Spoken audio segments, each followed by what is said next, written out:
नमस्कार दोस्तों, स्वागत है आपका विजय शक्ति एकेडमी में। तो हम लोगों ने पिछले लेक्चर में क्या पढ़ा था? हम लोग पढ़ रहे थे मोशन अंडर ग्रेविटी, यानी कि गुरुत्व के अधीन गति। उसमें मैंने आपको केपलर के 3 नियम बताए थे, हाँ। और उसके बाद मैंने आपको बताया था न्यूटन का गुरुत्वाकर्षण नियम। मैंने ये कहा था कि F बराबर Gm1m2 अपान r स्क्वायर होता है, यानी कि अगर द्रव्यमान ज़्यादा होगा तो आकर्षण बल ज़्यादा लगेगा और दूरी कम होगी तब भी आकर्षण बल ज़्यादा लगेगा।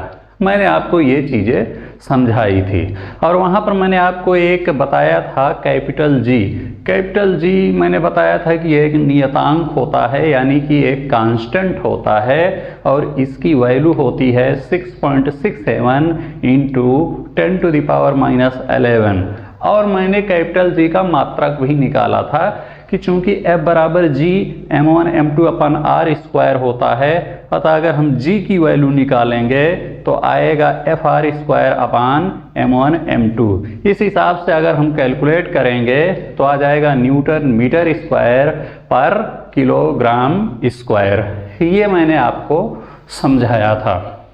आज चलिए उसके आगे समझते हैं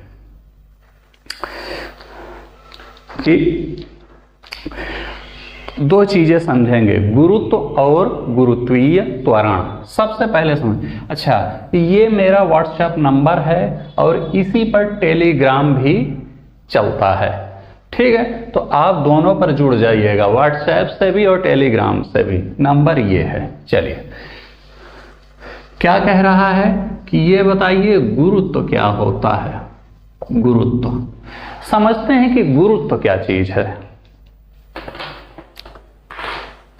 गुरुत्व कुछ नहीं है। गुरुत्व एक प्रकार का आकर्षण बल है। पृथ्वी जिस बल से किसी वस्तु को अपनी ओर आकर्षित करती है उसी को गुरुत्व कहा जाता है। आप देखे होंगे कि जब कोई वस्तु ऊपर फेंकी जाती है तो पृथ्वी उसको अपनी ओर खींच लेती है, इसी कारण से वह नीचे जमीन पर आकर के गिर जाती है। कभी फील कीजिए, कभी आपने एहसास किया है कि जब कोई चीज ऊपर फेंको तो नीचे क्यों गिर जाती है? उसको ऊपर चला जाना चाहिए, हमने तो ऊपर फेंका था ना, उसको हमने ऊपर फेंका था तो नीचे क्यों आ गई? वो नीचे इसलिए आ गई क्योंकि पृथ्वी ने उसको अपनी ओर खींच लिया, समझे? इसलिए वो नीचे की ओर आ जाती है। तो पृथ्वी अगर अपनी ओर खींच रही है यानी पृथ्वी उस पर कुछ बल लगा रही होगी। पृथ्वी अगर उसको अपनी ओर खींच रही है तो पृथ्वी कुछ ना कुछ उस पर बल लगा रही होगी ना। तो ये जो बल पृथ्वी उस वस्तु पर लगाती है उसी बल को कहा जाता है गुरुत्व बल। समझे कि नहीं समझे? कुछ नहीं है। पृथ्वी जिस बल से किसी वस्तु को अपनी ओर खींचती है, अपनी ओर आकर्षित करती है, उसी बल को गुरुत्व कहा जाता है। समझे? ये चीज है गुरुत्व की परिभाषा। और मैंने गुरुत्वाकर्षण बल में क्या कहा था? गुरुत्व और गुरुत्वाकर्षण 2 चीज याद रखिए। गुरुत्वाकर्षण में मैंने कहा था कि ये एक पिंड ये है और एक पिंड ये है, दोनों के बीच कुछ ना कुछ बल काम कर रहा होगा। हाँ, ये इसको खींच रहा होगा, ये इसको खींच रहा होगा। कुल मिलाकर के अगर 2 पिंड कहीं भी हैं, पिंड कहें, वस्तु कहें, कुछ भी आप कह लीजिए, तो उनके बीच एक बल काम करता है। उस बल को गुरुत्वाकर्षण बल कहते हैं। समझे मैंने क्या कहा था? गुरुत्वाकर्षण बल। गुरुत्वाकर्षण बल में क्या बताया कि 2 पिंड होंगे और उनके बीच आकर्षण बल लग रहा होगा तो हम उनको गुरुत्वाकर्षण बल कहते। जरा यहां ध्यान दीजिए, गुरुत्व वाले केस में, इस वाले केस में ये एक वस्तु है, समझे? अब ये है पृथ्वी, ये जो मैंने बना दिया, तो पृथ्वी को भी एक वस्तु मान लेते हैं थोड़ी देर के लिए। तो यहां पर भी देखिए, तो एक प्रकार से 2 के बीच गुरुत्वाकर्षण बल काम कर रहा है ना। गुरुत्वाकर्षण बल की परिभाषा मैंने क्या बताई कि उसमें दो वस्तुएं एक दूसरे को अपनी ओर आकर्षित करती हैं। कहने का मतलब दो वस्तुओं के बीच जो बल काम करता है उसे हम गुरुत्वाकर्षण बल कहते हैं। तो वहाँ एक पृथ्वी है और एक जो वस्तु जो नीचे की ओर गिर रही वो है। यहाँ पर भी वही स्थिति तो बन गई, एक वस्तु ये, एक वस्तु ये। एक वस्तु पृथ्वी हो गई और एक ये जो वस्तु की आप बात कर रहे हैं। यानी यहाँ पर भी तो दो वस्तुओं के बीच बल लग रहा है ना। क्या लग रहा है? बल लग रहा है। यही स्थिति तो इसमें बनी। ठीक, तो कुल मिला के कह सकते हैं कि गुरुत्व भी एक प्रकार का क्या है? गुरुत्वाकर्षण बल है। गुरुत्व क्या है? या ये कह सकते हैं कि गुरुत्व भी क्या है? गुरुत्वाकर्षण बल का एक रूप है।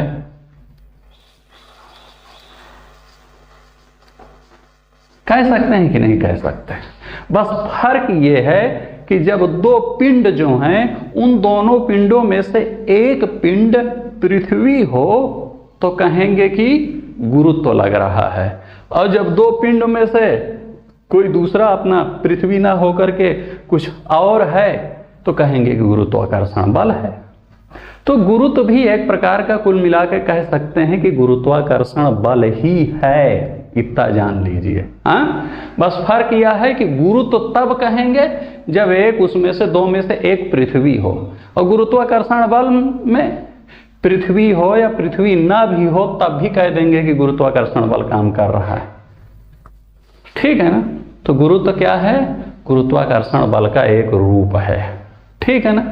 चलिए, तो आपको गुरुत्व तो समझ में आ गया। अब हम समझते हैं गुरुत्वीय त्वरण। क्या? गुरुत्वीय त्वरण।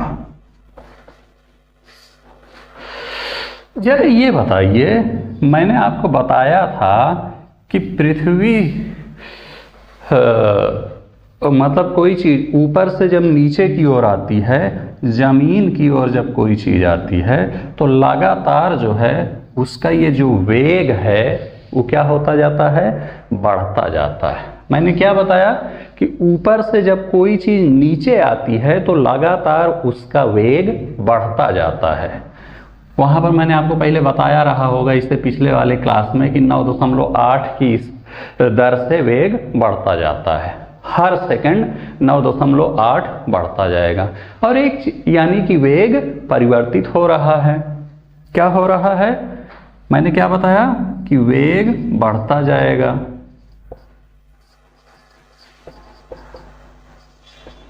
लगातार वेग बढ़ता जाएगा। हम ये कह सकते हैं कि वेग परिवर्तित होता जाएगा, कह सकते हैं कि नहीं? और जब लगातार नीचे आने पर वेग परिवर्तित हो जाएगा, मैंने क्या कहा था? वेग परिवर्तन को ही त्वरण कहा जाता है।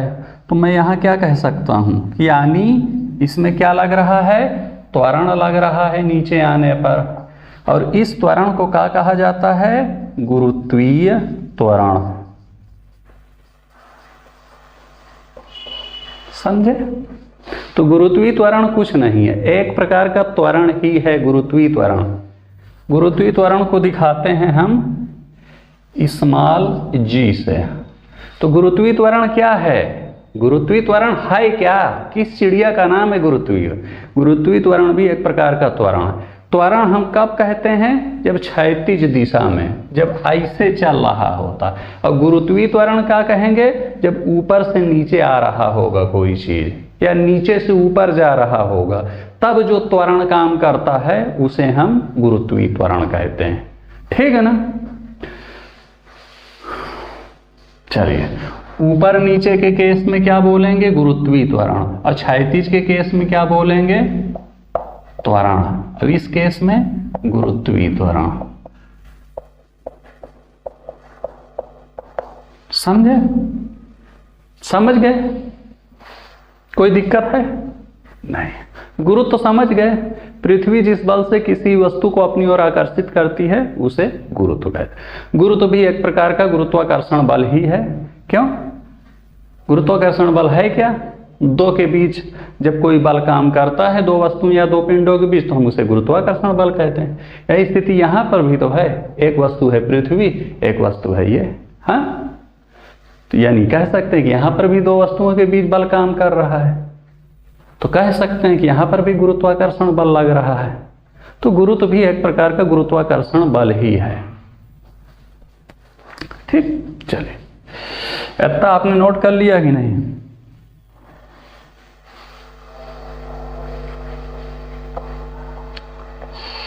गुरुत्वीय त्वरण समझ में आया? हालांकि गुरुत्वीय त्वरण मैं आपको पहले भी बता चुका हूं।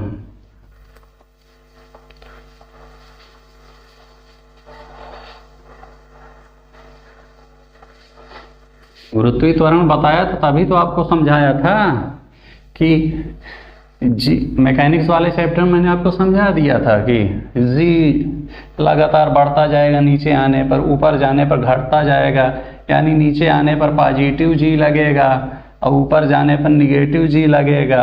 हाँ, वही क्षैतिज बालन भी तो कहते थे पॉजिटिव ए निगेटिव ए, भाई यहाँ पर पॉजिटिव जी निगेटिव जी। अच्छा, अब आप समझिए, ये कल मैंने आपको है कि ये बताया था जी की वैल्यू मैंने आपको क्या बताई थी? 6.67 इंटू 10⁻⁻11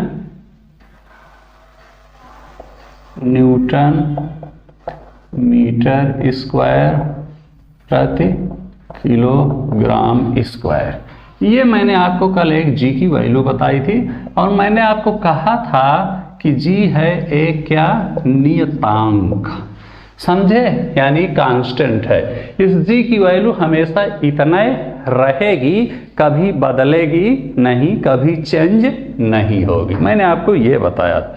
आज हमको पढ़ना है जी और जी में क्या संबंध है, समझे? कैपिटल जी और स्मॉल जी। कैपिटल जी क्या है? एक कांस्टेंट है, नियतांक है, और जी क्या है? इस नियतांक को क्या बोला जाता है? इसे कहा जाता है गुरुत्वाकर्षण नियतांक। क्या? गुरुत्वाकर्षण नियतांक। गुरुत्वाकर्षण नियतांक क्यों कहा जाता है? क्योंकि ये गुरुत्वाकर्षण बल वाले फार्मूले में यूज होता है। F=G m1m2/r²। और ये फार्मूला किसका है? ये फार्मूला गुरुत्वाकर्षण बल का है। तो गुरुत्वाकर्षण बल वाले फार्मूला में जो नियतांक यूज होगा उसे हम गुरुत्वाकर्षण नियतांक कहेंगे। इसकी वैल्यू भी बता दें। अब हमको समझना है कि जी और स्मॉल जी में संबंध, यानी कि गुरुत्वाकर्षण नियतांक और गुरुत्वीय त्वरण में क्या संबंध होता है, ये हमको समझना है। देखिए, स्मॉल जी बराबर होता है कैपिटल जी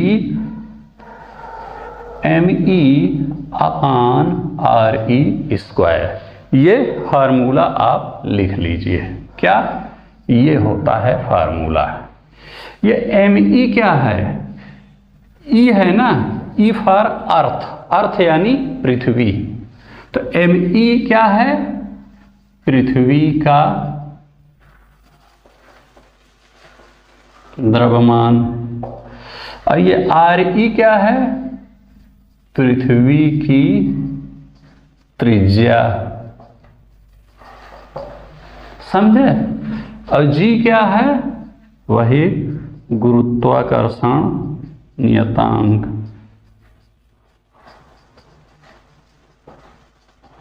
इसकी वैल्यू लिख दीजिए 6.67 इंटू 10⁻⁻11 न्यूटन मीटर स्क्वायर पर किलोग्राम स्क्वायर।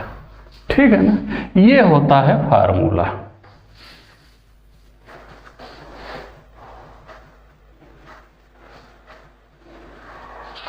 लिख लीजिए।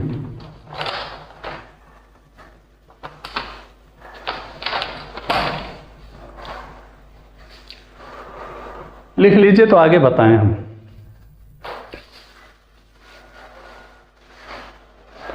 कि जी और उसमें जी बराबर कैपिटल जी me/re² लगा है वहां पे। re क्या है? पृथ्वी की त्रिज्या। मान लिया ये है पृथ्वी, तो कहीं जाके नीचे एक केंद्र होगा ना, केंद्र से यहां तक की दूरी को क्या कहा जाता है? ये जो है चारों तरफ ये क्या है, सरफेस है। तो कहीं नीचे जाके खोदेंगे तो एक सेंटर मिलेगा पृथ्वी का, उस सेंटर से इस सरफेस तक की जो दूरी होती है उसे त्रिज्या बोला जाता है। तो ये क्या है, पृथ्वी की त्रिज्या। यहाँ ई से आप कंफ्यूज मत होइएगा, ई इसलिए लिख दिया क्योंकि पृथ्वी की त्रिज्या की बात हो रही थी और कुछ नहीं। चलिए, तो स्मॉल जी बराबर भी होता है क्या, 9.8 मीटर प्रति सेकंड स्क्वायर। ये भी आप याद कर लीजिएगा, हालांकि ये तो आपको पहले ही पता है। चलिए, इतना आपने लिख लिया, अब इसके आगे समझते हैं। आप थोड़ा सा ध्यान से समझिएगा।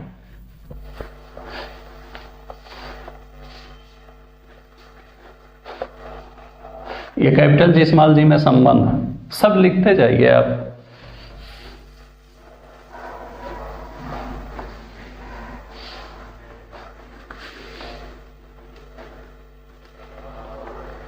प्रयास करूंगा कि थोड़ा सा प्रस्तुतिकरण अच्छा करूं। मुझे खुद भी फील हो रहा था कि गड़बड़ हुआ जा रहा है, लेकिन ऐसा नहीं है। अगर देखिए, फिजिक्स और मैथ, कुल मिला कह सकते हैं साइंस और मैथ में जो है ये माने नहीं रखता कि राइटिंग कैसी है, प्रस्तुतिकरण कैसा है। वहां पर ये माने रखता है कि आपको कॉन्सेप्ट क्लियर है कि नहीं क्लियर है। समझे? तो आप मेरी राइटिंग और मैं कैसा सजा के लिख रहा हूं, इस पर ध्यान मत दीजिए। अब ये ध्यान दीजिए कि आपको समझ में आ रहा है या नहीं।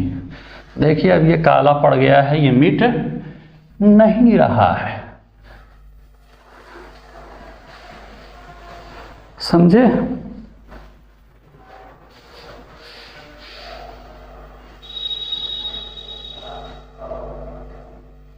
तो मैंने आपको क्या बताया कि स्मॉल जी बराबर होता है कैपिटल जी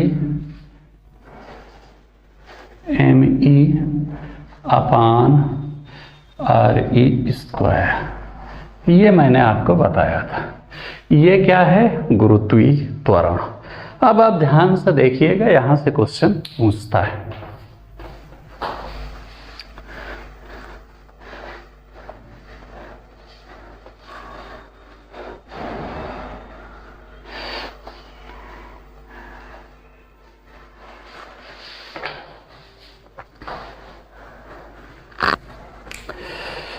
ध्रुव आपको पता है किसे कहते हैं?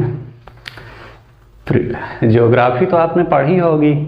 ज्योग्राफी में आपने पढ़ा होगा ना कि पोल किसे कहते हैं। पोल को हिंदी में कहा जाता है ध्रुव। पढ़ा है कि नहीं? नॉर्थ पोल, साउथ पोल, उत्तरी ध्रुव, दक्षिणी ध्रुव, ये आपने पढ़ा है ना। मान लिया ये है पृथ्वी, ये मान लो है, ठीक है ना। तो होता क्या है, ये जो एक सिरा ऊपरी सिरा होता है इसे कहा जाता है उत्तरी ध्रुव,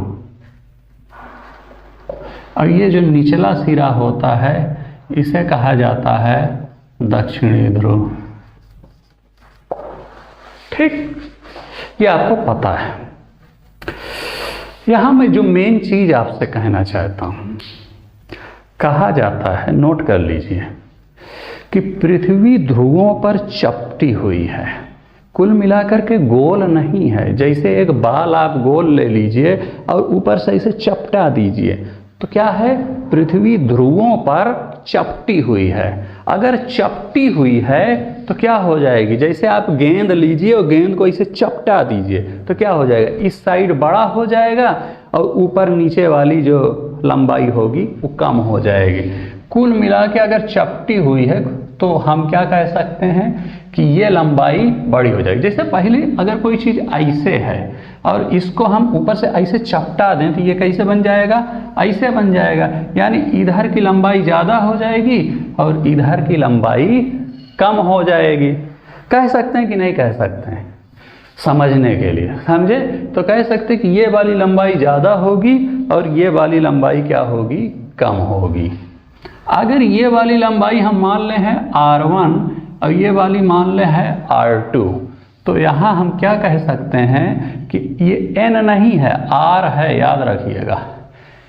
R2 is greater than R1, समझे? क्या लिख सकते हैं कि R2 is greater than R1। R1 क्या है? ये वाली लंबाई, R2 क्या है? ये वाली लंबाई, और R1 ये वाली लंबाई। और मैंने कहा ये वाली बड़ी होगी क्योंकि पृथ्वी ध्रुवों पर चपटी हुई है। ध्रुवों पर चपटी मतलब यहाँ से ऐसे चपटा दिया गया है। तो हम क्या कह सकते हैं? R2 is greater than R1, समझे? चलिए यहाँ से समझते हैं। हम क्या कह सकते हैं कि ध्रुवों पर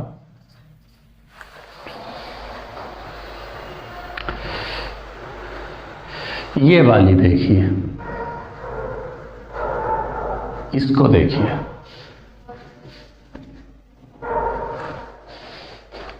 समझ रहे ना? ये R कम है, यानी हम क्या कह सकते हैं कि त्रिज्या कम होगी। चलिए, तो क्या लिख सकते हैं? ध्रुवों पर R क्या होगा? कम, त्रिज्या कम होगी कि ना। भाई ये क्या है? नॉर्थ पोल से साउथ पोल को जोड़ने वाली, ये है पृथ्वी, दोनों के बीच। जब दोनों के बीच ई कम हो गई, यानी हम क्या कह सकते हैं कि त्रिज्या भी कम हो गई। त्रिज्या होती क्या है? बीच में कहीं सेंटर होगा उसको मिलाने वाली, तो त्रिज्या भी क्या हो गई? कम हो गई। इस साइड वाले देखेंगे तो मतलब R2 ज़्यादा है, तो R2 ज़्यादा है तो त्रिज्या भी ज़्यादा होगी, समझे? तो हम क्या कह सकते हैं? ध्रुवों पर क्या होता है? R कम होती है, यानी कि त्रिज्या कम होती है। तो इस पे R रख लीजिए। इस फार्मूले से क्या निकला कि अगर R कम होगी तो G क्या हो जाएगा? ज़्यादा हो जाएगा, क्योंकि G इन्वर्सली प्रोपोर्शनल है R के। ये सूत्र याद रखिए। इस सूत्र से आपको क्या समझ में आया कि अगर R ज़्यादा है तो G कम होगा, और R कम है तो G ज़्यादा होगा। हाँ, और ध्रुवों पर मैंने आपको बताया कि R होता है कम, क्योंकि चपटी होती है। अगर जब चपटी, भाई समझते आपका है नहीं, ये है सेंटर। हाँ, इधर आप देख लीजिए, इतने को त्रिज्या कहेंगे, इतने को त्रिज्या कहेंगे। अगर पूरा गोल होगा तो ये R और ये R क्या होगा? बराबर होगा। लेकिन इसको आप चपटा दीजिए, ऐसे कर दीजिए, मान लीजिए ज़्यादा मैंने यहाँ चपटा दिया, तो क्या हो जाएगा? ये वाला कम हो जाएगा, ये वाला कम हो जाएगा, ये वाला, और इधर वाला बढ़ जाएगा। और इधर है क्या? ये है विषुवत। अगर इतना बढ़ जाएगा तो यही तो त्रिज्या थी, इतनी वाली, मतलब जितना टोटल था उसका हाफ ये त्रिज्या। जब ये पूरा बढ़ जाएगा, यानी इतना भी बढ़ गया, यानी त्रिज्या बढ़ जाएगी। उसी प्रकार से जब इसको हम चपका देंगे ऐसे की ओर करके, तो यहाँ पर क्या बनेगा कि जब ये पूरा कम हो जाएगा, यानी इतने की वैल्यू भी कम हो जाएगी, और यही क्या है? R है। समझे? समझिएगा ध्यान से। तो कहने का मतलब ध्रुव पर क्या होगा? R जो है, ये जो R है, और यहाँ R एक बन रहा है, चाहे हाँ यहाँ R, तो ध्रुव पर R क्या हो जाएगा? कम हो जाएगा, चूंकि ध्रुव क्या है? चपटा हुआ है।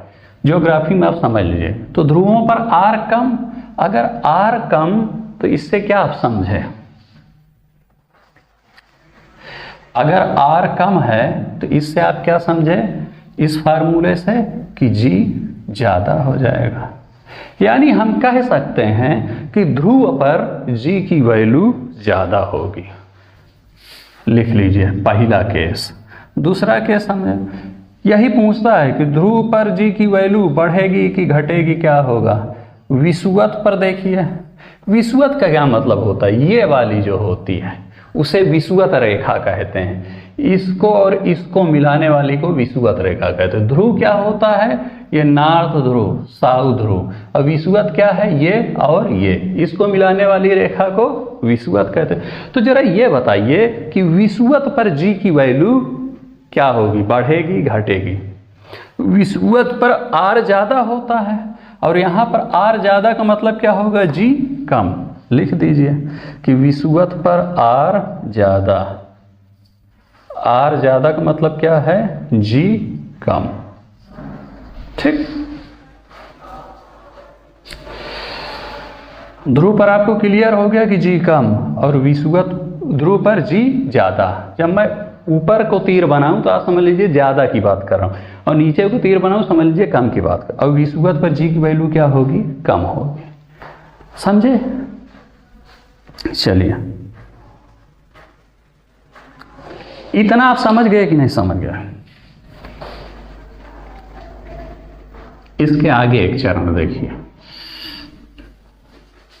मैंने क्या बताया कि ध्रुव पर जी की वैल्यू होती है ज्यादा, और जी का काम क्या होता है, अपनी ओर खींचना। हाँ, पृथ्वी जिस त्वरण से, शायद एक लाइन मैं भूल गया था वहां पर, किसी वस्तु को अपनी ओर खींचती है उसे हम गुरुत्वीय त्वरण कहते हैं। गुरुत्वीय त्वरण की परिभाषा लिख लीजिए। पृथ्वी जिस, तो मैंने गुरुत्व बताया और गुरुत्वीय त्वरण बताया, तो गुरुत्व तो एक प्रकार का बल है और गुरुत्वीय त्वरण एक प्रकार का त्वरण है। तो गुरुत्व में मैंने आपको बताया कि जिस बल से वह आकर्षित करती है उसे गुरुत्व कहते हैं, और जब बल से आकर्षित कर रही है, यानी मैंने आपको ये बताया कि नीचे आने पर उसकी स्पीड बढ़ती जाती, यानी उसमें त्वरण लगता है। तो कुल मिलाकर के हम ये कह सकते हैं कि पृथ्वी जिस त्वरण से किसी वस्तु को अपनी ओर आकर्षित करती है उसे हम गुरुत्वीय त्वरण कहते हैं। ठीक है ना? चलिए अब यहां समझिए, ध्रुवों पर जी की वैल्यू होती है ज्यादा, ध्रुव पर ज्यादा वैल्यू होती है, यानी ध्रुव पर गुरुत्वीय त्वरण ज्यादा है, यानी ध्रुव पर पृथ्वी ज्यादा हमको अपनी ओर खींचेगी। यानी क्या कह सकते हैं कि ध्रुव पर पृथ्वी ज्यादा खींचेगी। भैया गुरुत्वीय त्वरण ज्यादा है, गुरुत्वीय त्वरण का मतलब होता है कि कितना तेजी से वो खींच रही है। तो जहां ज्यादा जी होगी वहां ज्यादा तेजी से खींचेगी, और विषुवत पर जी की वैल्यू है कम, यानी कम तेजी से पृथ्वी अपनी ओर खींचेगी।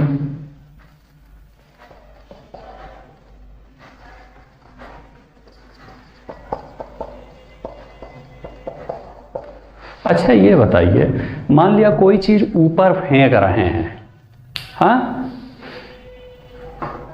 ये है स्थिति, ये है ध्रुव और ये है विषुवत। यहां से भी ऊपर फेंक रहे हैं, यहां से भी ऊपर फेंक रहे हैं। पृथ्वी का ये गुण है कि अपनी ओर खींचेगा। मैंने ये बताया कि जहां गुरुत्वीय त्वरण ज्यादा लगेगा वहां ज्यादा तेजी से खींचेगा, जहां कम गुरुत्वीय त्वरण लगेगा वहां कम तेजी से खींचेगा। ये ध्रुव है, यहां ज्यादा गुरुत्वीय त्वरण लग रहा है, हाँ, यानी पृथ्वी यहां पर ज्यादा तेजी से किसी चीज को खींचेगी और कहेगी कि मत जाओ मत जाओ मत जाओ, ज्यादा तेजी। और यहां पर जो है यहां पर भी खींचेगी लेकिन कम तेजी से फेंकेगी। अगर हमको कोई चीज ऊपर फेंकना है तो हमारे लिए ज्यादा फायदेमंद क्या होगा, कि हम ध्रुव से फेंकें कि विषुवत से फेंकें? आप बताइए, समझे कि नहीं क्वेश्चन? कोई चीज हमको ऊपर फेंकना है, अंतरिक्ष में फेंकना है, हाँ, तो हम ध्रुव से उस चीज को फेंके तब ज्यादा फायदेमंद रहेगा कि विषुवत से फेंके तब ज्यादा फायदेमंद रहेगा? देखिए, जब हम ध्रुव से फेंकेंगे तो पृथ्वी ज्यादा तेजी से उसको अपनी ओर खींचेगी, नहीं जाने देगी अंतरिक्ष में, और विषुवत से फेंकेंगे तो पृथ्वी उतना तेजी से उतना तेजी से विरोध नहीं करेगी, हाँ, उतना तेजी से नहीं खींचेगी कि मत जाओ मत जाओ मत जाओ। ध्रुव पर ज्यादा तेजी से खींचेगी अपनी ओर, जाने नहीं देगी, हाँ। और हमारा लक्ष्य क्या है, कुछ चला जाए, तो हमारे लिए फायदेमंद होगा कि हम उसको विषुवत से फेंकें, हाँ। विषुवत से फेंकने में पृथ्वी कम तेजी से अपनी ओर खींचेगी, यानी कह सकते हैं कि कम तेजी से पृथ्वी उसका प्रतिरोध करेगी। इतना तो समझ में आ गया ना। हाँ, चूंकि यहां पर जी ज्यादा, यानी कि पृथ्वी ज्यादा तेजी से अपनी ओर खींचेगी, ज्यादा तेजी से खींचेगी तो किसी चीज को ऊपर फेंकने के लिए हमको जो है ज्यादा दिक्कत का सामना करना पड़ेगा, ज्यादा ताकत लगानी पड़ेगी। भाई पृथ्वी अपनी ओर खींच रही पूरे बल से और हमको ऊपर जाना है तो इसका ज्यादा प्रतिरोध करना पड़ेगा ना। वो अपनी तो ज्यादा बल लगा रही है और हमको ऊपर जाना है तो हमको ज्यादा वो करना पड़ेगा। और यहाँ पर जो है थोड़ा कम विरोध कर रही है तो यहाँ थोड़ा ऐसे करके ऊपर हम निकल जाएंगे। इसीलिए जब कोई रॉकेट छोड़ा जाता है, रॉकेट कहाँ छोड़ा जाएगा? अंतरिक्ष में। तो उसको कहाँ से छोड़ा जाए? ध्रुव से छोड़ा जाए कि विषुवत से छोड़ा जाए?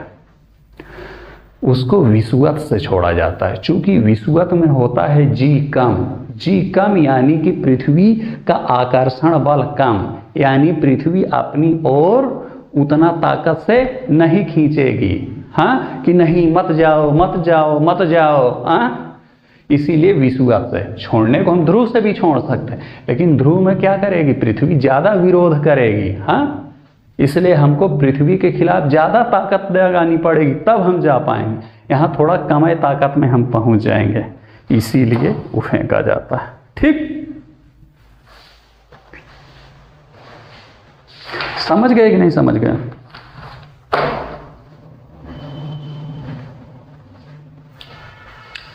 तो दो चीज आप याद रखिएगा।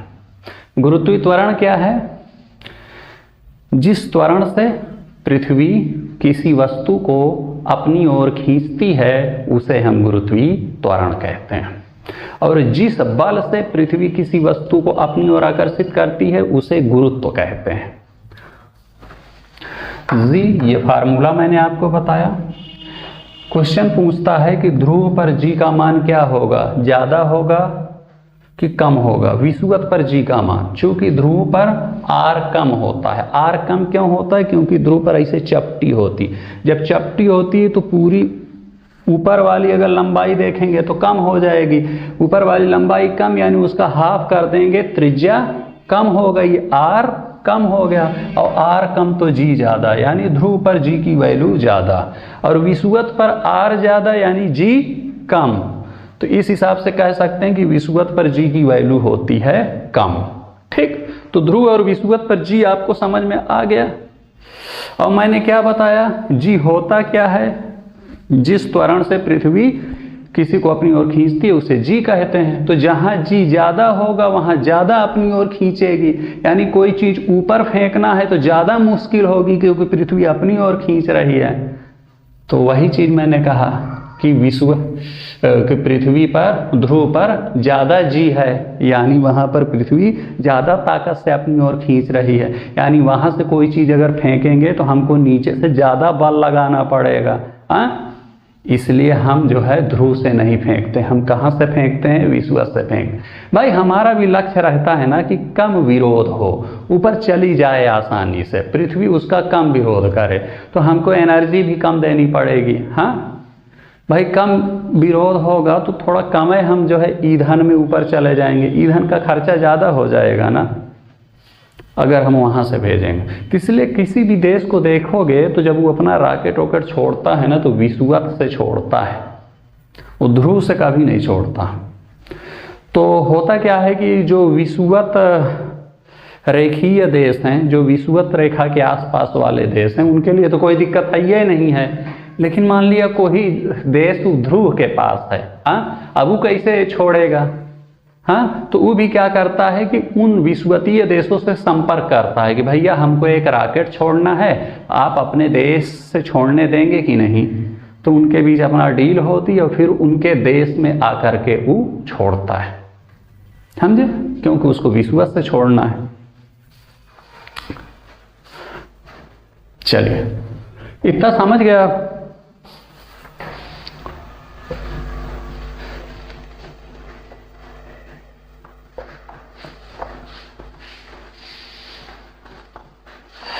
तो त्रिज्या का जी पर क्या प्रभाव पड़ेगा, ये आपको समझ में आ गया। त्रिज्या बढ़ेगी तो जी घटेगी, और त्रिज्या कहाँ बढ़ेगी,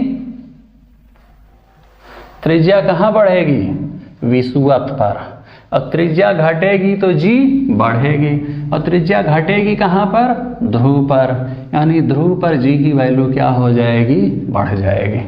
ठीक है भैया। तो मैंने आपको वहां पर शायद हेडिंग नहीं डाला था, पहला था कि त्रिज्या का जी पर प्रभाव, मैंने आपको बताया था। अब दूसरा समझिए, पृथ्वी के घूर्णन का जी पर क्या प्रभाव पड़ेगा, पृथ्वी के घूर्णन का जी पर प्रभाव,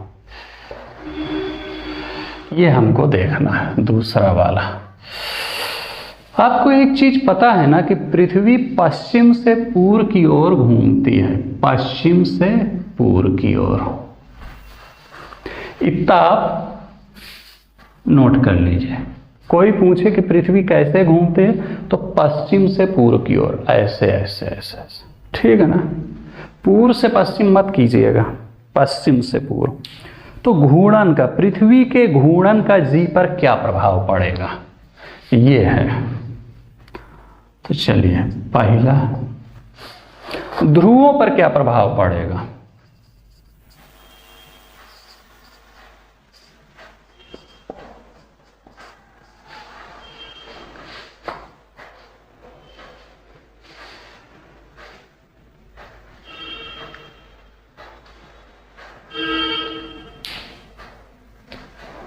समझे कि नहीं समझे क्या कहना चाहता हूं, कि पृथ्वी घूम रही है। हाँ, पृथ्वी अगर तेज घूमने लगे तो ध्रुव पर जी की वैल्यू में क्या फर्क पड़ेगा, कोई फर्क नहीं पड़ेगा। जितना जी की वैल्यू ध्रुव पर है उतना ही रहेगी। पृथ्वी धीम घूमने लगे, अभी पृथ्वी लगातार घूम रही है ना, तब ध्रुव पर जी की वैल्यू पर क्या प्रभाव पड़ेगा, कोई फर्क नहीं पड़ेगा।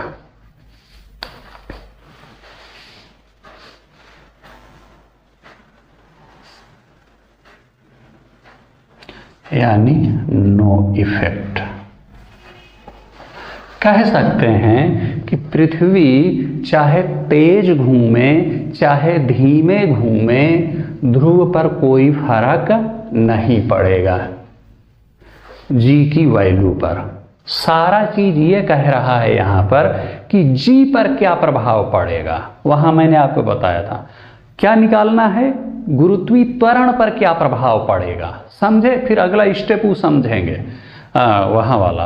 हाँ, तो जी पर क्या प्रभाव पड़ेगा, तो मैंने कहा था कि त्रिज्या बढ़ेगी तो जी पर क्या प्रभाव पड़ेगा, त्रिज्या घटेगी तो जी पर क्या प्रभाव पड़ेगा, ध्रुव पर जी का क्या स्थिति होगी, विषुवत पर क्या स्थिति होगी, तो मैंने आपको पहले बता दिया। अब यहाँ आपको समझना है कि पृथ्वी के घूर्णन का जी पर क्या प्रभाव पड़े। मान लिया पृथ्वी अभी जो घूम रही है उससे तेज घूमने लगे तो क्या प्रभाव पड़ेगा जी का, ध्रुव पर कोई प्रभाव नहीं पड़ेगा, जी जितना है उतना ही रहेगा। अब पृथ्वी धीमे घूमने लगे तब कोई प्रभाव नहीं पड़ेगा, जितना जी है उतना ही रहेगा, जी ना बढ़ेगा ना घटेगा। लेकिन ये ध्रुव की बात हो रही है कि ध्रुव पर जी जो है उस पर क्या प्रभाव पड़ेगा। चलिए, सेकंड स्थिति, विषुवत में क्या है, विषुवत में या तो इसको ऐसे कर सकते हैं, एक मिनट आप लोग कंफ्यूज मत होइएगा।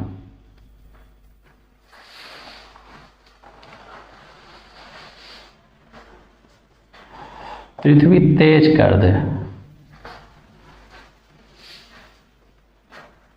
No effect.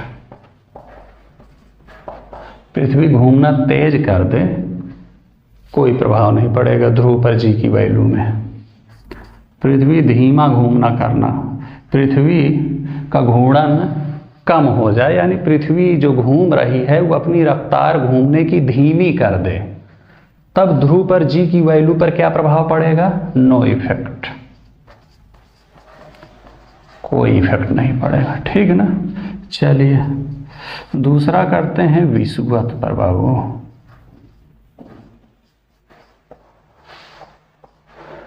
अगर पृथ्वी तेज घूमना कर दे, अभी जितना घूम रही है उससे ज्यादा तेजी से घूमने लगे, तो जी पर क्या फर्क पड़ेगा? विषुवत की बात कर रहा हूं। अगर पृथ्वी तेज घूमना कर दे तो विषुवत पर जी की वैल्यू हो जाएगी कम, और धीमा घूमना कर दे तो क्या हो जाएगी? जी की वैल्यू हो जाएगी ज्यादा। ध्रुव पर क्या फर्क पड़ेगा? विषुवत पर क्या पड़ेगा? चलिए पहले ध्रुव का चेक कर लेते हैं। अगर तेज घूमने लगे कोई फर्क नहीं पड़ेगा जी में, धीमा कर दे अपनी घूमने की रफ्तार, कोई फर्क नहीं पड़ेगा। कुल मिलाकर ध्रुव पर कोई फर्क पड़ेगा ही नहीं, चाहे तेज घूमे चाहे धीमा घूमे, जितना जी पहले था उतना ही जी बाद में भी रहेगा। लेकिन विषुवत पर पड़ेगा, विषुवत पर पड़ेगा। अगर पृथ्वी तेज घूमने लगे तो विषुवत पर जी की वैल्यू हो जाएगी कम, और पृथ्वी अगर धीमे घूमने लगे तो विषुवत पर जी की वैल्यू हो जाएगी ज्यादा।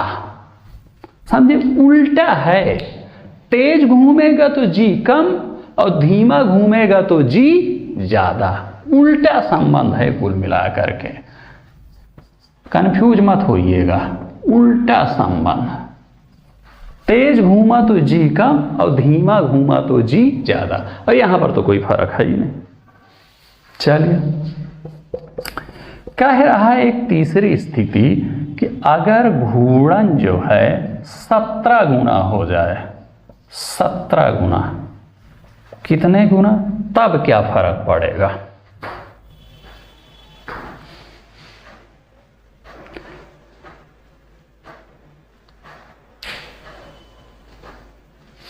चलिए इसको अलग से समझेंगे।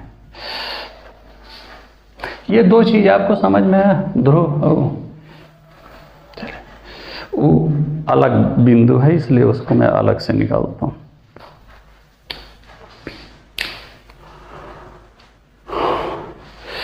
त्रिज्या वाला समझ में आ गया, ये दूसरा ये समझ में आ गया। तीसरा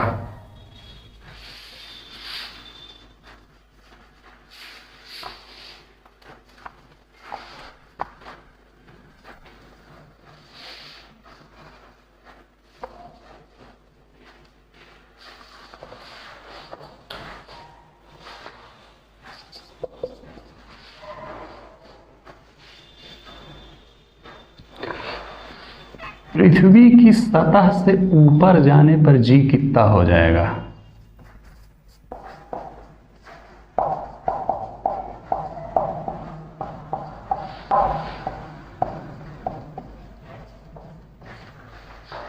इसमें तीसरे वाले में पहला केस, पृथ्वी की सतह से ऊपर जाने पर जी हो जाएगा जी ME अपान RE प्लस H का होल स्क्वायर। तो मान लो ये है सतह है, यहाँ कोई ऊपर चले गए तो ये जो दूरी है H, समझे? तो कह रहा है कि मान लिया यहाँ पर G था और यहाँ पर ऊपर चले गए तो G डैश होता है। हाँ, तो ये कह रहा है, यही जो G डैश की वैल्यू कह रहा है कि पृथ्वी की सतह से ऊपर जाने पर G कितना हो जाएगा।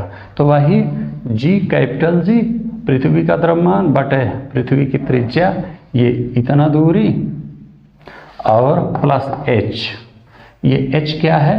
ये होल स्क्वायर। कुछ नहीं किया, आप मुझे ये बताइए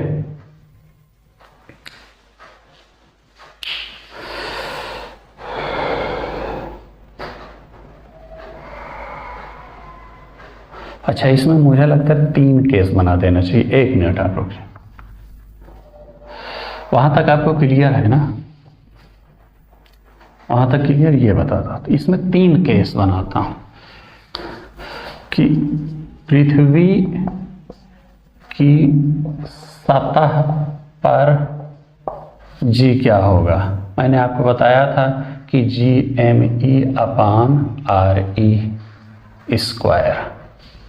ये फार्मूला मैंने आपको बताया था। यह है पृथ्वी की सतह पर, जहां हम जमीन पर खड़े हैं। हाँ, उस पर जी की वैल्यू कितनी होती है, ये मैंने आपको बताया था। पहला केस,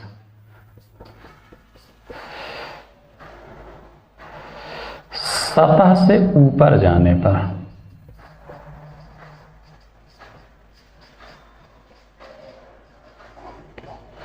ऊपर जाएंगे तो कितना हो जाएगा जी? हो जाएगा GME/RE+H²।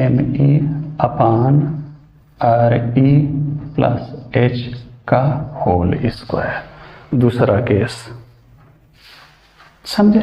सतह से ऊपर जाने का मतलब ये है कि ये है पृथ्वी, ये त्रिज्या है R। कहूँ अंदर जाकर के गड्ढा, अंदर जाकर के केंद्र होगा। अब ऊपर मान लिया जा रहे हैं, या इसको ऐसे समझ सकते हो, थोड़ा सा उधर मान लिया ये है त्रिज्या R। अब ऊपर मान लिया हम यहाँ पहुँच गए आसमान में। ऊपर का मतलब क्या बता रहा है? आसमान। और ये जमीन से आसमान की दूरी कितना है? h है। तो कह रहा है कि अब यहाँ पर इस बिंदु पर g क्या होगा। समझे? जमीन पर तो g इतना है, यहाँ पर g क्या होगा ये कह रहा। यहाँ पर g होगा वही, जमीन पर यह फार्मूला था GME, वही GME यहाँ लिखा हुआ। जहाँ RE लिखा था तो पहले त्रिज्या इतनी थी तो हमने RE का स्क्वायर कर लिया। अब कुल मिलाकर के इतना जोड़ रहा है। जितना जमीन से हम ऊपर चले गए तो कितना गए? H ऊपर चले गए ना, तो उसी H को और जोड़ दे रहा है। पहले R था, ये RE लिखा, ये है क्या भाई? वही RE है तो है ही है। RE वही है पृथ्वी की त्रिज्या। अब हम पृथ्वी त्रिज्या मतलब क्या होता है? नीचे जमीन में कहीं केंद्र होगा, केंद्र से लेकर के ये जमीन तक की जो दूरी है, ये जमीन है ना, ये ज्योग्राफी में आप समझेंगे, ये है जमीन, तो ये है RE। और हम क्या कह रहे हैं कि हम और ऊपर चले जाएं, कहीं आसमान में चले जाएं, h दूरी तय करके हम आसमान में चले। तो कह रहा है कि आसमान में जहां पर गए वहां पर g कितना होगा। तो हमने क्या कर दिया? RE ये वाला और प्लस h उसमें और जोड़ दिया। अब इसका होल स्क्वायर कर दिया। जहां RE का होल स्क्वायर करते थे वहीं RE प्लस h का होल स्क्वायर कर देंगे। ठीक, समझे कि नहीं समझे? ऊपर जाने पर सूत्र आपको पता चल गया कितना होगा? सूत्र पता चल गया, G' बराबर ये होगा। हाँ, तो जरा ये बताइए मुझे, इन दोनों फार्मूलों का आप कंपेयर कीजिए। यहां पर G बराबर है GME/RE², और यहां पर G' वही, G' क्या है? GME/RE+H²।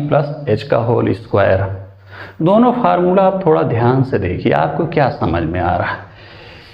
यहां पर मैंने इस फार्मूले से आपको क्या लग रहा है कि RE की वैल्यू जितना ज़्यादा होगी G उतना कम होता चला जाएगा। तो यहाँ देख लीजिए, RE में हमने H और जोड़ दिया, यानी इसकी वैल्यू हो गई ज़्यादा।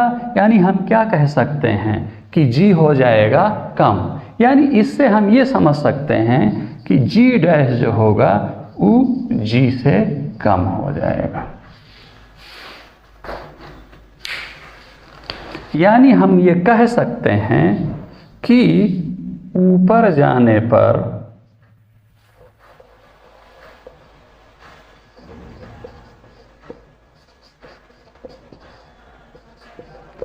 G घटेगी। समझे? नहीं समझे? आपको इतना पता होनी चाहिए कि पृथ्वी की सतह पर G की वैल्यू इतना होती है। ऊपर जाने पर जितना ऊपर गए उतना और जोड़ देंगे उसमें, समझे? ये निकला। अब अगर दोनों फार्मूलों का आप कंपेयर करेंगे और मैं आपसे पूछूं कि ऊपर जाने पर जी घटेगी कि बढ़ेगी, तो आप कह सकते हैं पहले इतने से भाग देना पड़ता था, अब ये बड़ी वैल्यू से भाग देना पड़ रहा है। मैंने क्या कहा कि ये जितना ज़्यादा होता जाएगा उतना कम होता जाएगा, तो नीचे के केस में ये और ज़्यादा हो गया ना, यानी ये क्या हो जाएगा, कम हो जाएगा। वही तो लिखा है कि ऊपर जाने पर जी क्या हो जाएगा, घट जाएगा। चलिए तीसरा केस देखिए, पृथ्वी की गहराई में जाने पर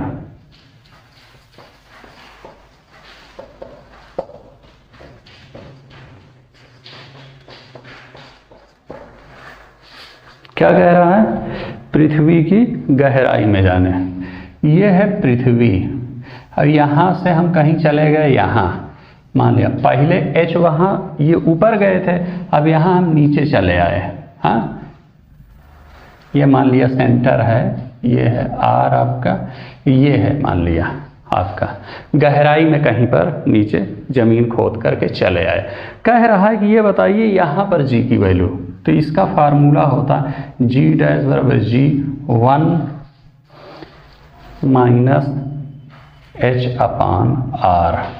ये फार्मूला जमीन में जाने पर ये हो जाएगा, ऊपर जाने पर फार्मूला ये हो जाएगा, ठीक है ना। अब ये h क्या है, जितना नीचे जाएंगे। अब इस फार्मूले को जब आप मैथ के स्टूडेंट होंगे तो आप समझेंगे कि इसके अनुसार ये लग रहा है कि h जितना ज़्यादा होगा g डैश उतना कम होगा। तो यहाँ से इसको देख लीजिए कि g डैश बराबर क्या हो जाएगा, g minus G H upon R. इसको ऐसे कर सकते हैं, यानी h की वैल्यू जितना ही ज़्यादा होगी उतना ही ज़्यादा g में से कम होता चला जाएगा। h अगर 5 रखें तो g में से 5 ही घटा, h 10 रख दें तो 10 के हिसाब से g में से घटा। भैया इतना मैथ का स्टूडेंट होगे, हाई स्कूल तक मैथ पढ़े होगे, उतना समझ लीजिए। अब इतना छोटी छोटी चीज़ हम नहीं समझा पाएंगे यहाँ पर। हाँ, मुझे खुद उलझन होती है, कुछ स्टूडेंट कहते हैं कि आप बोरिंग कर देते हैं लेक्चर को, हर छोटी छोटी चीज़ बताते हो। अब यहाँ मैं कक्षा 5 की चीज़ आपको नहीं बताऊँगा, आप समझ लीजिए कि ये कैसे होगा। छोड़िए, कुल मिलाकर के इतना जान लीजिए, छोड़िए सब फालतू बकवास है कि इसके हिसाब से अगर आप कंपेयर करोगे तो नीचे जाने ये जो जी डैश है ये जी से कम होगा, यानी क्या कह सकते हैं कि घटेगी,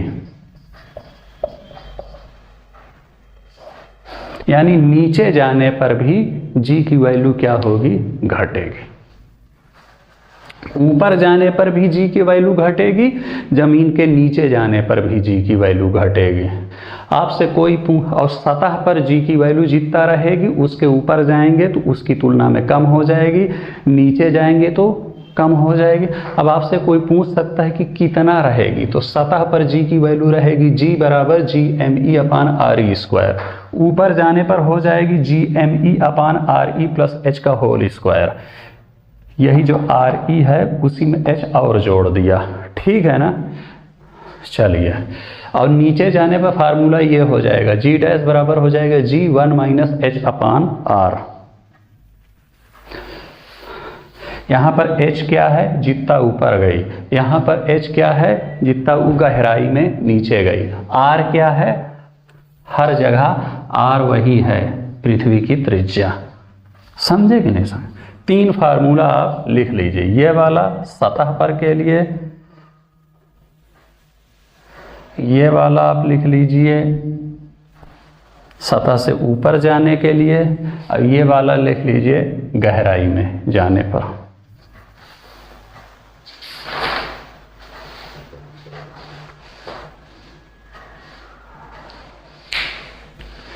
समझे? तो 3 स्थिति बनाई कि त्रिज्या का जी पर प्रभाव, पृथ्वी के घूर्णन का जी पर प्रभाव, और पृथ्वी की सतह पर जी ये है, सतह से ऊपर जाने पर ये है, और गहराई में जाने पर ये फार्मूला होगा।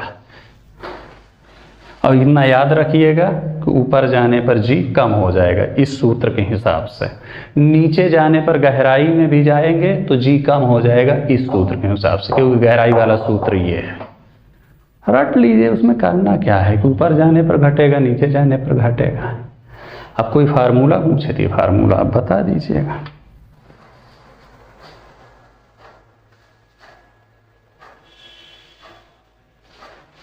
ध्यान दीजिएगा, हम h गहराई पर गए हैं और यहाँ केंद्र है, केंद्र अभी नीचे है कहीं और हमने उतना नीचे अभी नहीं गए।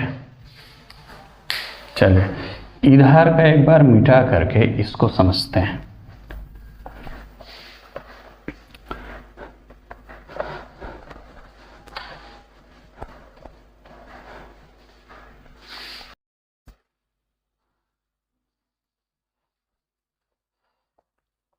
थर्ड वाला केस आप समझिएगा, ये वाला, ये है पृथ्वी, समझे, ये है त्रिज्या RE। मान लिया हम यहाँ पर आए HU करके, तो फार्मूला मैंने आपको बता दिया क्या होगा। यहाँ पर G डैश क्या होगा, G डैश हो जाएगा G1 माइनस H/RE। ठीक है ना। एक स्थिति आप एज्यूम कीजिए, कल्पना कीजिए कि H बराबर हो जाए RE के। H बराबर RE का मतलब समझे कि ये जो गहराई है ये जो है त्रिज्या के बराबर हो जाए, यानी कह सकते हैं कि कुल मिलाकर के हम नीचे जाते जाते कहाँ पहुँच गए, केंद्र पर। कहाँ पहुँच गए, केंद्र पर।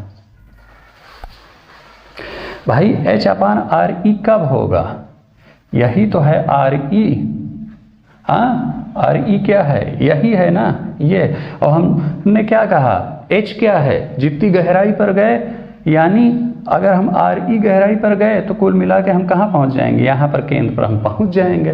तो चलिए ये है H बराबर RE लिख दीजिए वहाँ पर, तो क्या हो जाएगा, G डैश बराबर G1 माइनस RE/RE कर दिया। भैया H बराबर RE है तो H की जगह RE रख दिया। मुझे लगता है दिखेगा नहीं क्या, इधर समझो। H बराबर RE है तो G डैश बराबर क्या करता है, G1 माइनस H की जगह RE लिख दीजिए, वहाँ भी RE लिख दीजिए। क्या हो जाएगा, ये हो जाएगा G1 माइनस RE से कटेगा तो 1 हो जाएगा, 1 माइनस 1 बराबर क्या हो जाएगा, G0, बीच में गुणे का निशान यानी 0। यानी क्या कह सकते हैं, G डैश क्या हो जाएगा, 0 इस स्थिति में। कुल मिलाकर के इससे ये निकला कि हम नीचे जाते जाते अगर हम केंद्र पर पहुंच जाएंगे तो हमारी G की वैल्यू हो जाएगी 0। इस फार्मूले, ये फार्मूला है, ये H है कि कितनी गहराई में आप जा रहे हैं।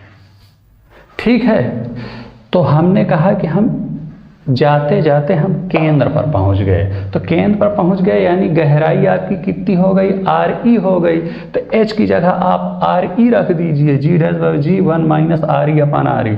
RE से RE को भाग देंगे 1, तो G गुणे 1 माइनस 1 इधर हो गया, 1 माइनस 1, G गुणे 0 बराबर 0, यानी G डैश यानी केंद्र पर जाने के बाद G की वैल्यू कितनी हो गई, यहाँ पर आने के बाद 0 हो गई। यानी हम ये कह सकते हैं कि पृथ्वी के केंद्र पर G की वैल्यू होगी कितना, 0। अब 4 स्थिति आपको बन गई। कौन कौन सी स्थिति बन गई, इन सब डेरिवेशन से।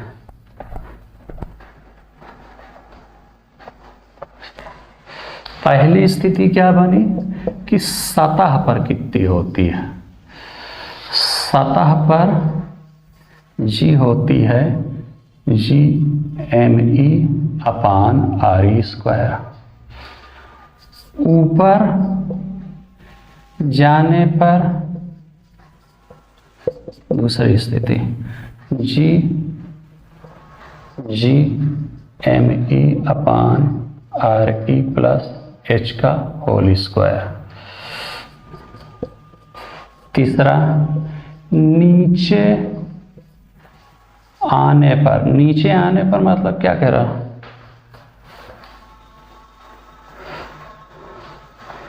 नीचे आने का मतलब है पृथ्वी के अंदर नीचे आने पर जी हो जाएगा कितना,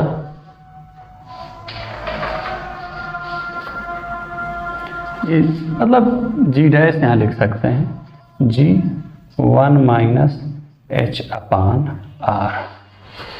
और ये जी क्या है, वही सतह पर जितना था पहले। चलिए, ये 3 आपको क्लियर हो गया कि नहीं क्लियर हो? पृथ्वी के केंद्र पर जी हो जाएगा कितना, 0। 4 कंडीशन बन रहे हैं कि केंद्र पर होगा 0, अंदर आने पर ये होगा, ऊपर जाने पर ये होगा और सतह पर ये होगा। एक इससे और कह सकते हैं, नोट कर लीजिए कि ऊपर जाएंगे तो जी घटेगा, नीचे आएंगे तो जी घटेगा। नीचे आएंगे का मतलब पृथ्वी के अंदर जाएंगे तो जी घटेगा, और जाते जाते जब आप पृथ्वी के केंद्र पर पहुंच जाएंगे तो जी 0 हो जाएगा। 3 स्थिति इससे कर लीजिए कि ऊपर जाने पर जी की वैल्यू घटेगी, पृथ्वी के अंदर जाने पर जी की वैल्यू घटेगी, और पृथ्वी के केंद्र पर पहुंच जाने पर जी की वैल्यू 0 हो जाएगी। भैया लिख लीजिए, सबको नोट कर लीजिए।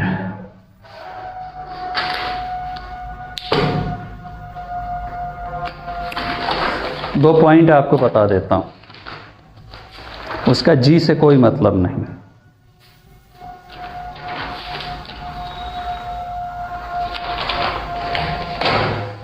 पृथ्वी अगर 17 गुना घूमने लगे, जितना अभी जिस स्पीड से घूम रही है, अगर 17 गुना वो स्पीड अपनी बढ़ा दे तो क्या होगा, हम आप तैरने लगेंगे। पृथ्वी पर जितनी भी चीज़ है सब तैरने लगेगी, ठीक है ना। दूसरी स्थिति बताइए, अगर पृथ्वी घूमना बंद कर दे तो क्या हो जाएगा? घूमना बंद कर दे तो पृथ्वी नष्ट हो जाएगी। जब तक घूम रही है तभी तक होगी। जैसे वो एक फिल्म है ना, कि उसमें एक डायलॉग है कि बसंती जब तक तुम नाचोगी तब तक इसकी जिंदगी है, जैसे तुमने नाचना बंद किया इसकी जिंदगी समाप्त। अब आप लोग बताइएगा व्हाट्सएप पे कमेंट करके कि मैं किस फिल्म की बात कर रहा हूँ। तो वही हाल यहाँ है कि पृथ्वी जब तक घूम रही है तब तक पृथ्वी है, जैसे घूमना बंद कर देगी पृथ्वी नष्ट हो जाएगी। और 17 गुना ज़्यादा तेजी से अगर घूमने लगे तो पृथ्वी क्या हो जाएगी? पृथ्वी पर जितनी भी चीज़ है सब कुछ तैरने लगेंगी। अच्छा एक चीज़ बताइए, मैंने आपको बताया कि ऊपर जाने पर जी की वैल्यू कम होती जाती, तो अगर चंद्रमा पर जाएंगे तो जी की वैल्यू बढ़ेगी कि घटेगी? घटेगी भैया, कम हो जाएगी। हाँ चलिए, तो वही चीज़ तो कहा था कि चंद्रमा पर जी की वैल्यू कितना होता है? 1/6, यानी पृथ्वी पर जितनी है उसकी 1/6 गुना, यानी कि कम है। चलिए बाकी अगले लेक्चर में।